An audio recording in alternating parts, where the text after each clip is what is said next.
There's something different, like somatics, or the body, actually integrating the body is very different than just talking through things.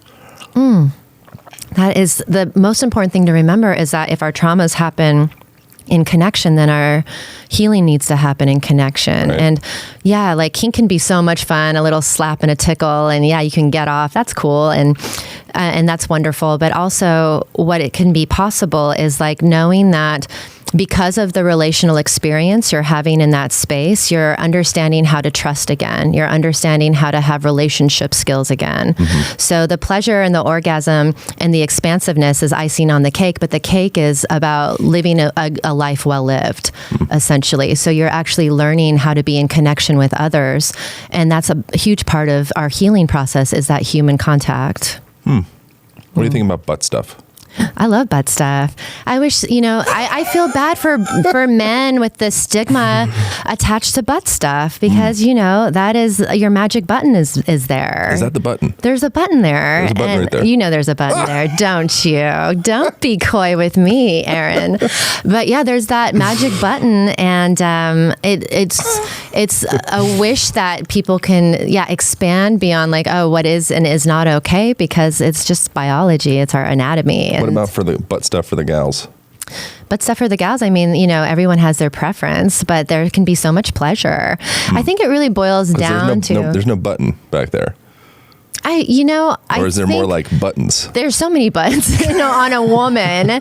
I mean, her fucking brain is a button. Like, guys, get it together, because women are such aural, creatures, not aural. And I know that for a lot of men... Is that like hearing? Yeah, hearing, audible? Like the stimulation, because the mind is really such a powerful place. And I think especially when men and women are exploring dominance and submission, men really rely on their physical strength, and they want to throw the girl around like a rag doll. And that's really cool. Like, I'm not saying anything bad about that, but it's half the coin. Being able to really get her dripping before you even touch her, and really being able to connect to her on that level is really powerful for women as well. I mean, we have so many buttons. I know men think we're so complicated. How does a fella get said gal dripping and ready for pleasure? Yes. I mean, there's so many ways, but usually it's really that presence and really being connected to your cock and balls, and like really like being in that power state, and being able to hold with confidence the container so that she can really let go. That really is such an aphrodisiac for women, to know that, okay, especially in this day and age, I can actually be in my receptivity. I can be in my femininity. He knows what he's doing, and I can allow myself to open to him because I know he has me. So I think you want to start getting your woman off, like look her dead in her eyes and say, I've got you. You're safe. And I want you to let go. Yeah, type it. Write that shit down. I've got you. You're safe. Safety is a turn on.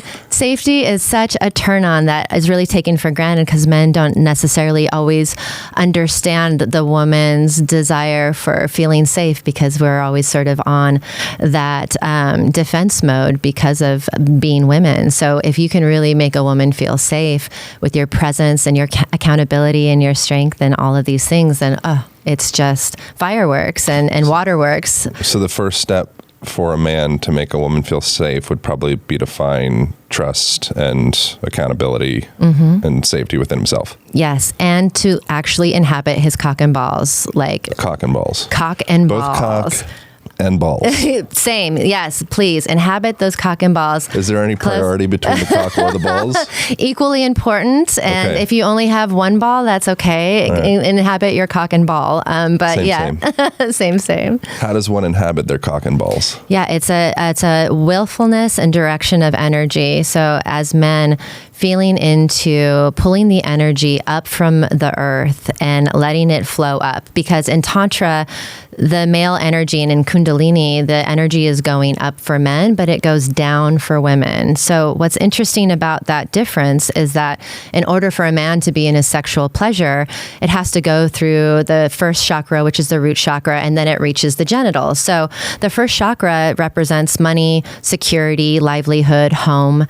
And as long as a man feels solid in that place, he can get excited, he can get aroused, and he can be really in his erotic power. A woman's the opposite.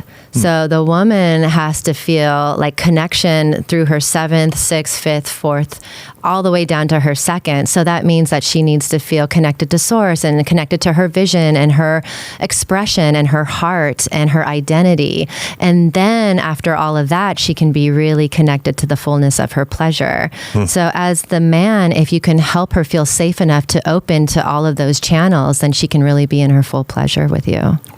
That's really good. Yeah, it's beautiful. And then the gal would do that in turn for the fella. Yeah, if the woman is creating an environment of safety, and the man just feels solid in his livelihood and his safety and security and all of that, he can really meet her in that erotic space. So, but what I'm saying, the gal will open the man up to the upper parts. That's absolutely right. The upper room.